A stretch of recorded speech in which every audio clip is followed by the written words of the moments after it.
zoom och sånt där behöver du inte hålla på med. Så vi testar bara lite. Testing.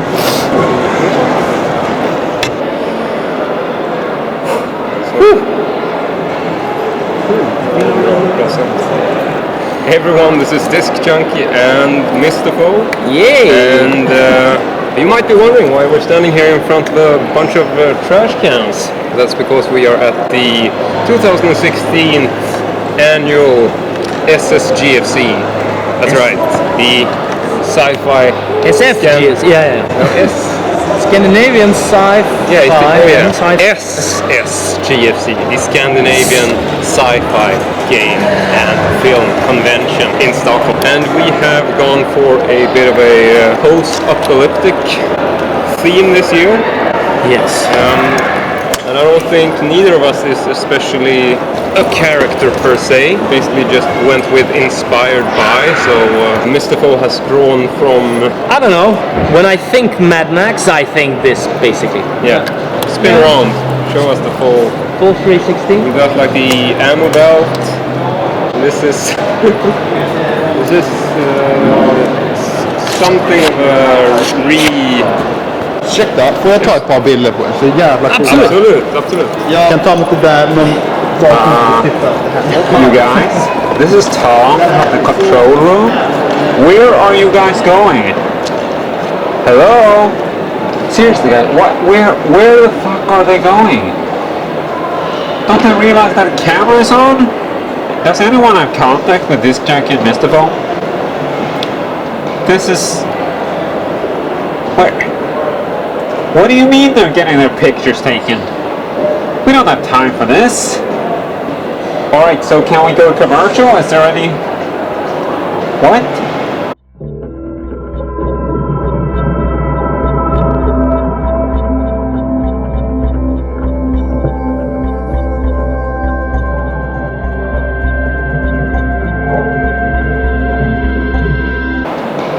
Don't we have any stock footage where Discjunkie is talking about the suit?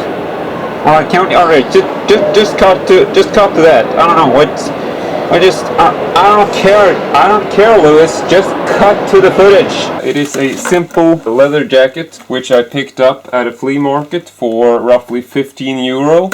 And it's not exactly identical as to the jacket that Mad Max wears in the movies, but it does have the same overall aesthetics to it. A couple more pockets. I did add an actual Mad Max Main Force Patrol badge, which I picked up from eBay in Germany. I think it costs around 50 euro or something, but it is actually cast in metal and it's a very good replica. And I also got a small sort of keychain version, which I stuck onto the front zipper there, which comes from the same seller. A typical old rusted wrench design which came to play in the second film, as I recall. Apart from that, just a plain leather jacket. I also did put on a bunch of random wires here that I had hanging around, like this is scarf wire, and the overall idea for that was that I wanted to create a character, or the suit basically had like this story to it, to have it be like this time-traveling futuristic soldier carrying like this portable VCR, looking for ways to sort of upload film, and you know, I just wanted there to be like a technical aspect to it. What the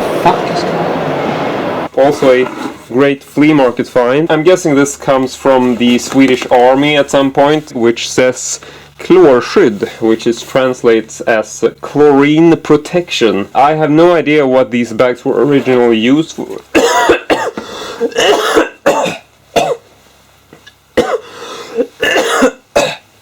Maybe protection from that, I don't know. And overall, you know, the inside of the bag isn't too special. Also, from the chlorine protection bag, I got these weirdo strap sort of add-ons. I'm not sure how you were meant to use them, but I basically just strapped them around my arm and around my leg. A couple of wires just through these little holders here. I actually added a patch, and this is of course a replica badge from District 9, which the soldiers wear, the MNU sort of militia or whatever you want to call them. Just wanted to add a bunch of different stuff from different movies.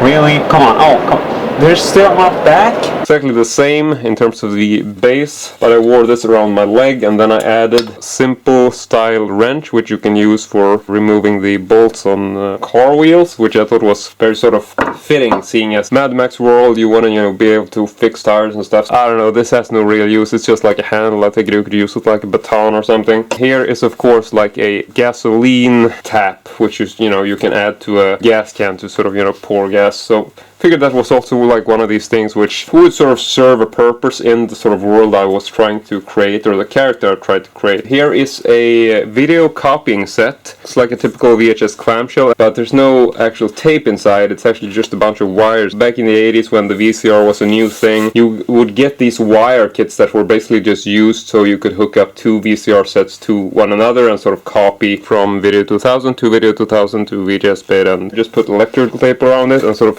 hung it through one of the straps. Skeleton gloves, which I use every day, but I just added one of them to the suit. Bike chain, which is actually like one of these typical key chains, but it's meant to look like a bike chain. I don't have that time, Lewis. Basically like clasp, which is used for like the gutters on the roof of your house to, the water falls down and rains, and then you have these sort of clamps which go around some of the pipes. So I basically wrapped this around my ankle, sort of made it look like a temporary tourniquet or something. A couple of these protection goggles, stuff I had at home, just one of these typical winter gloves, and then I added a couple of metal pieces to it, make the fingers somewhat cyborg-like when training with dogs, like the agility sport. I think these were used for one of the jumping obstacles. I can't remember what part, but that's basically where they came from. And I actually got these plastic little zip ties in there, and I actually pulled those a bit too tight prior to preparing, so all my blood was draining from the fingers. Well, what do you mean they're in a cosplaying contest? When the fuck did they sign up to a cosplaying contest? Do we have any footage of that?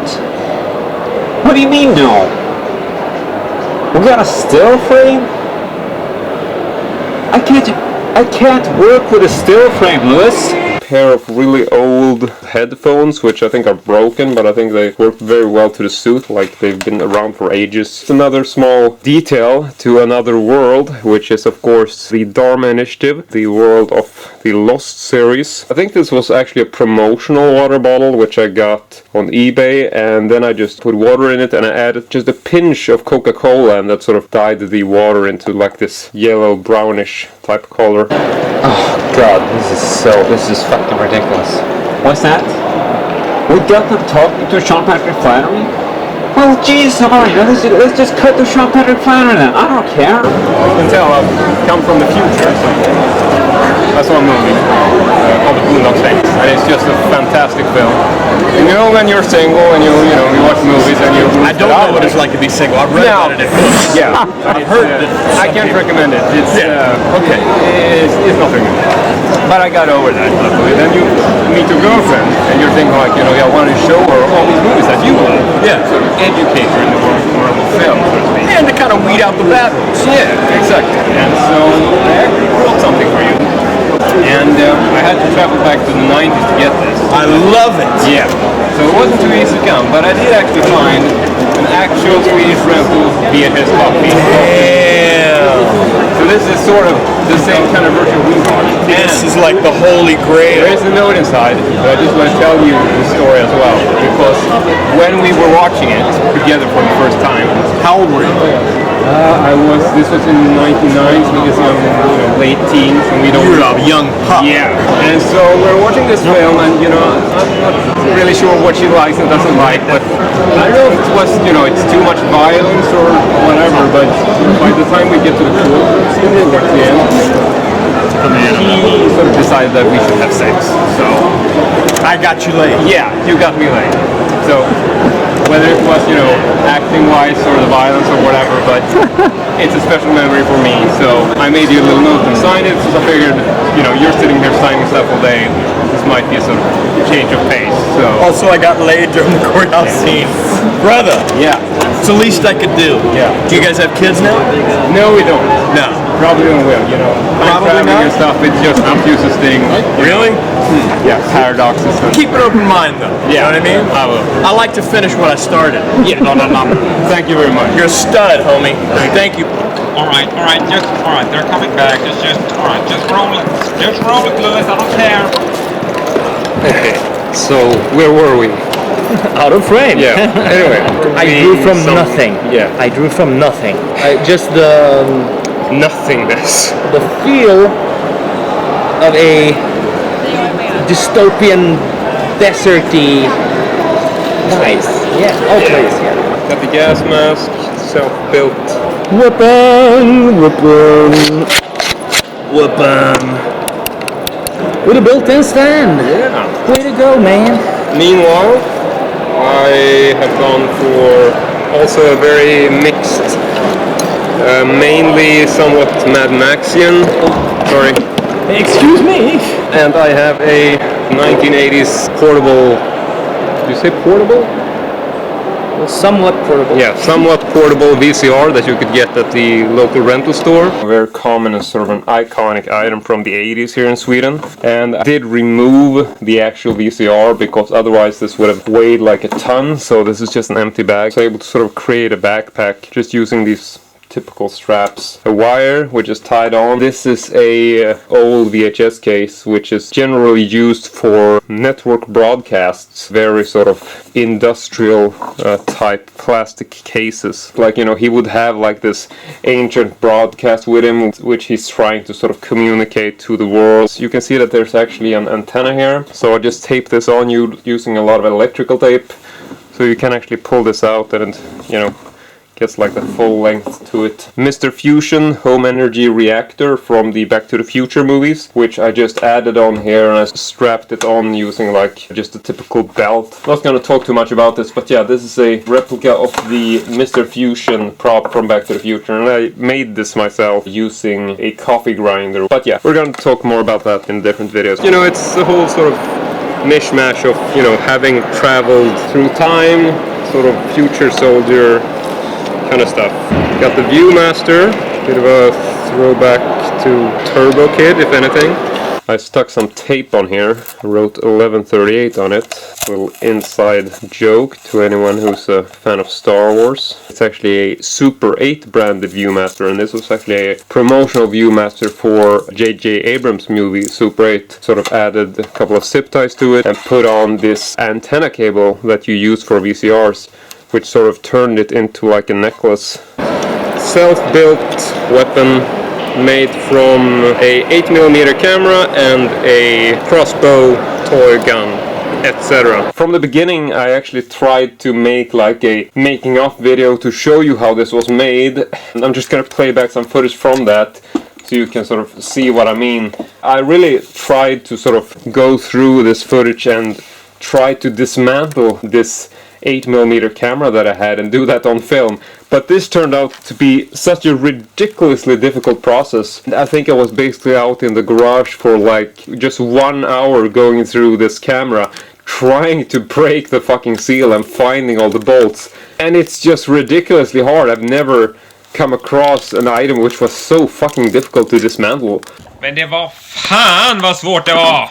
This is like your typical rubbery bike handle, which I basically just cut off and then I added like a zip tie to it. And then I have a long metal pipe. It's just a metal pipe which I found in my garage, cut in half, so I basically have the same metal pipe twice here. Then we have one of these, I don't even know what you would say, sort of like a clothing pin but a lot larger, and you commonly use these for pressing stuff together, like if you have something which is glued and you need to sort of press it together. So this is actually not mounted on here in any way, it's actually just a clamp which I can push together and then it's loose. So this was one of these ideas which I had, which I thought sort of like this typical gun stand you would have like if you're trying to shoot something at long range. Yeah, I thought that was, you know, sort of simple detail and make things look somewhat futuristic and somewhat homemade. Moving along here we have the next part of the gun, which is basically just more of the same piping. I think this was the handle, like this rubbery material which was on the handle for the 8mm camera. Added some zip ties to that, sort of strapping it on there. And let's see, I can just turn the gun a little bit, see if you get a better angle at it. See that I've tied sort of like a typical band, I guess you would say. And this was also like just one of these things I had at home, so it's very worn and used and old. Tie it on there like you would do in a post-apocalyptic universe. Next up there are some metal pieces here, and you know, a lot of these little plastic zip ties were used to keep stuff together. I originally had like this idea that I would use more like, you know, actually making bolts and screws and making it fit together. But I was sort of, you know, pushed for time, and in the end I just ended up thinking like, what the hell, I'm just gonna use black electrical tape and zip ties to basically build all of this together. Just gonna go ahead and move the gun a little bit because it's actually really big, which makes it hard to film because it's not really easy for me to keep everything in frame. And this lower part here is basically the main part of the 8mm camera. A lot of this stuff is actually upside down. You have like buttons and stuff, but all of the little indicators and things and text and whatnot is upside down because the camera is essentially upside down. But I still love the fact that this added sort of, you know, little buttons and stuff which are still sort of movable. Most of this stuff is actually black electrical tape, which I just wrapped around all these parts to make it stick together. There are actually no bolts or screws to keep this together. It's all just plastic straps and electrical tape. Then up here we have the actual lens from the 8mm camera, and yeah, I taped it on there so it actually still movable. It doesn't make a lot of sense because it is actually way too high up. It's also a bit tilted upwards, which just it wasn't meant to be, it just happened to be. But yeah, there is actually still, you can actually still look through the lens, which is pretty ridiculous. You know, it doesn't really work or anything. Back of the gun here we have the trigger, more electrical tape for the handle to make it look a bit more solid. Then we just get to the end, and here's another one of these clamps on here, which I just use for the back of the strap so you can actually carry it. Sort of quickly remove this if you want to, if it's in the way or something. But yeah, that's probably it. And I don't know what happens next. Me neither. I think we've been walking around quite a bit already, and it's sort of hard to film, seeing as I don't really have a free hand. I got this hand, but this has two clanky metal fingers on it, so it's sort of hard to film anything with this, but I'm also losing blood in these fingers because they're a bit too tight. So yeah. I don't know. I guess we'll just keep walking around. Yeah. Right. Here's the security guard. Yeah. Hej! Går det bra? Det går bra. Filma en konsekvens. Du får vara med om du vill. Det är lugnt. Okej.